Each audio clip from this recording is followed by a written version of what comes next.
ओम साई राम। मैं मीनाक्षी आप सभी लोगों का हार्दिक अभिनंदन करती हूँ साई अनुभूति चैनल में और अनुभवों की श्रृंखला से एक और बहुत प्यारा और अनोखा सा अनुभव लेकर एक बार फिर से आप सभी लोगों के समक्ष उपस्थित हुई। लेकिन उससे पहले चलिए सभी लोग हाथ जोड़िए और बाबा का जयकारा लगाइए। ओम श्री सच्चिदानंद सद्गुरु साईनाथ महाराज की जय।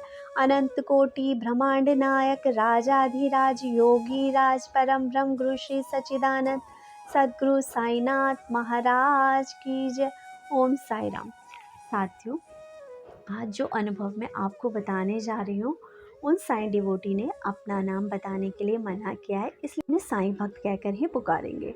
साथियों, ये जो अनुभव है, इस अनुभव को आप जब सुनेंगे तो आप मान जाएंगे कि लगातार बाबा पर विश्वास करना, श्रद्धा और सबूरी के साथ बाबा को मानना, मन में चाहे कितने ही सवाल और जवाब क्यों ना आए, लेकिन फिर भी दृढ़ रूप से बाबा को पकड़े रहने पर बाबा किस तरह से चमत्कार करते हैं।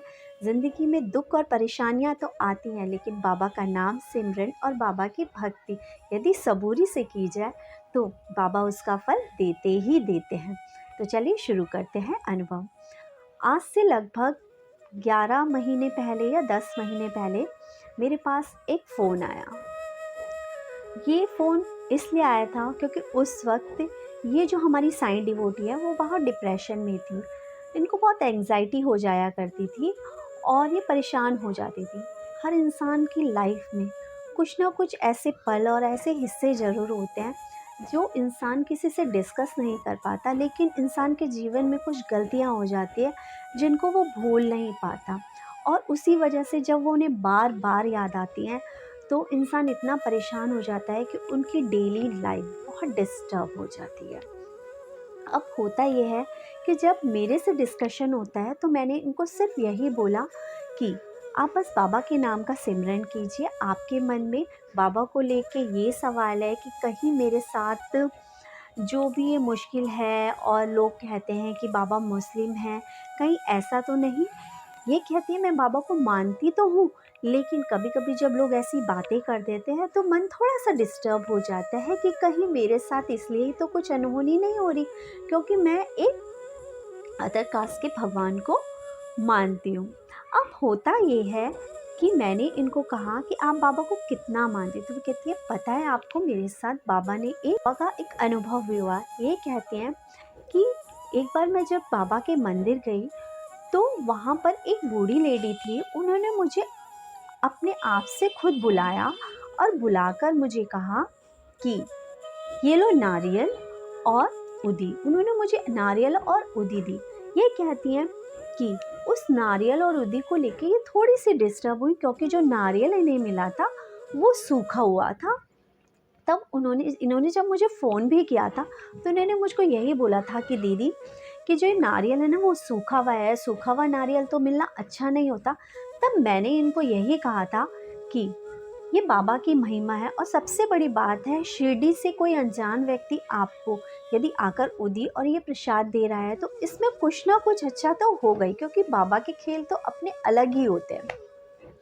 अब ये कहती हैं कि इनके मन में थोड़ा बहुत डाउट तो था कि मतलब हो जाता है संशय, हम हिंदू हैं तो हम लोगों को लगता है कि नारियल पानी वाला हरा भरा ही हो, लेकिन समय बीतता है, मन में शंका कुशंका चलती रहती है। लेकिन उसी बीच इनको मौका अप्रैल में मिलता है शिरडी जाने का।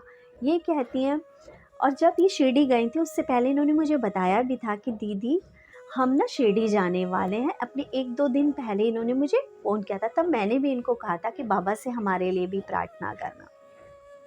ये बताती हैं अप्रैल के बाद जब ये आई तो उसके बाद इन्होंने कंसीव किया और इनके बहुत प्यारा सा बेटा हुआ। और ये कहती हैं मेरे मन विचलित रहा, थोड़ी सी हमारी जो प्रेगनेंसी थी उसमें भी अप एंड डाउन सिचुएशन आई, इतना इजी नहीं था, थोड़ी बहुत कॉम्प्लिकेशंस थी, लेकिन फिर भी बाबा ने मुझे एक प्यारा सा बेटा दिया। और इन्होंने मुझे बहुत थैंक्स बोला इस चीज़ के लिए।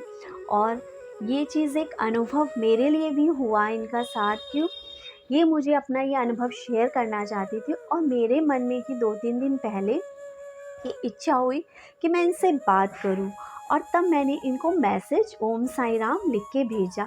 तब इन्होंने मुझे बताया कि दीदी मैं आपसे खुद बात करना चाहती थी, क्योंकि मैं बाबा का अनुभव बताना चाहती थी कि देखिए बाबा ने मुझे प्यारा सा बेटा दिया जब मैं शिरडी से आई। नेक्स्ट मंथ ही मैंने कंसीव कर लिया था। अब अगर हम इस चीज़ को रिलेट करें साईं सचरित की एक कहानी से, जहाँ पे एक महिला बाबा से बच्चे की कामना करके ही आती हैं और वो श्यामा के थ्रू बाबा के पास जाती हैं। और आपको याद आ ही गया होगा कि श्यामा जी ने क्या कहा था कि बाबा जिस तरह से इस नारियल में आवाज़ आ रही है, हम चाहते हैं कि आपकी कृपा से इनके पेट में भी बच्चा गुड़गुड़ करे। तब बाबा ने क्या कहा था, भले नारियल से भी कोई बच्चा होता है क्या। बाबा की अपनी महिमा थी। और बाबा ने उसके बाद और तब श्यामा ने बाबा से कहा था कि हमें पता है कि आप कुछ भी कर सकते हैं, और यदि आपके कहे हुए, बाबा ने उस वक्त 12 महीने का टाइम दिया था, और आपके कहे अनुसार यदि इस माई के बच्चा नहीं हुआ तो मैं इसी नारियल से आपका सर फोड़ दूंगा।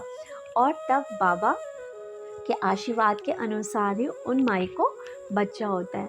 तो देखा बाबा आज भी नारियल के थ्रू अपनी कृपा दृष्टि हमारी इन साई डिवोटी पे बरसाई और इनकी सारी शंकाएं दूर करी। बाबा मेरी आपसे यही प्रार्थना है, बहुत से साई डिवोटीज़ हैं, बहुत सारे कन्फ्यूजन्स में रहते हैं कि कहीं बाबा ये तो नहीं है, कहीं हमने बाबा की मूर्ति रख के गलत तो नहीं करा है, बाबा मेरी सुन नहीं रहे हैं। लेकिन बाबा के जो 2 अनमोल वचन है ना, श्रद्धा और सबूरी, और पूरे निष्काम हो के बाबा को मानो, बाबा पे अपना सर्वस्व निछावर करो, बाबा से कहो बाबा बस आप ही हो मुझे सहारा देने वाले, मेरी डूबती नैया को सिर्फ आप ही पार लगा सकते। तो देखना आपका विश्वास एक दिन चमत्कार में परिवर्तित होगा और आप कह उठेंगे कि बाबा आपके सिवा कोई नहीं है, आप जो कर सकते हैं शायद कोई नहीं कर सकता। किसी भी भगवान को मानो, दृढ़ विश्वास के साथ मानो, दृढ़ विश्वास ही चमत्कारों की जननी होता है। ओम साई राम। इसी के साथ चैनल को ज़्यादा से ज़्यादा लाइक करें, शेयर करें, सब्सक्राइब करें।